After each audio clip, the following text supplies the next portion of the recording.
Hello everyone, and welcome back to the channel. Today, we're diving deep into the Pride Lands, exploring a story that goes far beyond the classic tale we all know and love. We're talking about the long, dark shadow cast by Scar, and how his legacy continued to haunt the Pride Lands long after his defeat. This isn't just about Simba's triumphant return. It's about the difficult, often untold story of what came next. How does a kingdom heal from tyranny? How does a leader confront the ghosts of his past? Let's set the scene. Simba has returned, claimed his rightful place as king, and the rains have washed away the physical decay of Scar's reign. On the surface, it's a happy ending. The circle of life is restored, but the real battle was just beginning. The scars left by Scar weren't just on the land. They were etched into the hearts and minds of every creature in the Pride Lands. The hyenas were gone, but the fear, the division, and the mistrust they represented lingered like a poison in the air. Simba's first and greatest challenge wasn't ruling. It was healing a fractured society. Under Scar, the motto was every lion for himself. Alliances were built on fear, and loyalty was a commodity. The lionesses who had bravely endured the darkness were wary. They had survived by being tough and suspicious. Now, they had to learn to trust again. Not just in their new king, but in each other. The herds that had fled were hesitant to return. Could they truly believe the Pride Lands were safe again? Simba had to prove that his reign was one of unity, not dominance. This meant countless hours of diplomacy, reassurance, and leading by example. He wasn't just a king. He had to be a peacemaker. Then, there was the internal struggle. Simba was haunted by Scar, not just by the memory of his evil uncle, but by the fear that he might, in some small way, be like him. Think about it. Both were royalty. Both held immense power. Every time Simba had to make a tough decision, every time he felt anger or frustration, a small voice might have whispered, "Are you any different from him?" This self-doubt was a constant battle.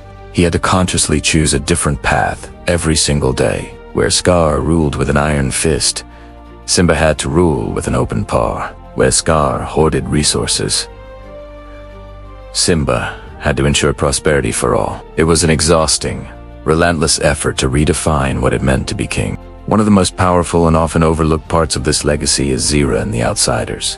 These weren't just random rogue lions. They were Scar's devoted followers, lionesses who believed in his vision and saw him as their rightful leader. They were exiled, but their hatred for Simba and everything he stood for only grew stronger in the desolate outland. They raised their cubs, like Kovu, on stories of injustice and revenge. They were a living, breathing embodiment of Scar's ideology. They represented the dangerous idea that Scar's reign wasn't an aberration, but a legitimate alternative. The conflict with the Outsiders wasn't just a physical one, it was a war of ideas.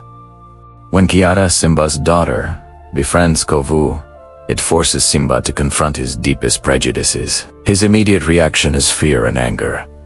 He sees Kovu and doesn't see a young lion. He sees Skazer, a weapon forged to destroy him and his family. All the old wounds are torn open. His protective instincts as a father clash with his duties as a king. He has to look at the son of his greatest enemy and decide if redemption is possible. Can someone raised in hatred learn to love?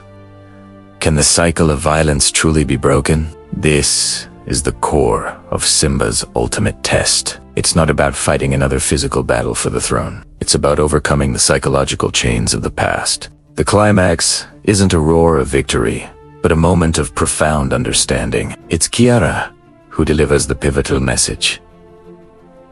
We are one. She forces everyone, both the Pride Landers and the Outsiders, to see that their divisions are they are all lions, bound by the same circle of life. When Simba finally accepts the Outsiders back into the Pride, it's a monumental act. It's him, finally, truly, defeating Scar. He isn't just vanquishing a memory, he's dismantling his uncle's entire philosophy of division and hate. By choosing unity over suspicion, forgiveness over revenge, he proves that he is nothing like Scar. He demonstrates that true strength isn't in how fiercely you can fight, but in how bravely you can love and trust. It's about building bridges, not walls. This act of reconciliation has a ripple effect. It heals the final, deepest wound in the Pride Lands. The herds see a king who practices what he preaches. The lionesses see a leader who can overcome his own trauma for the good of the pride.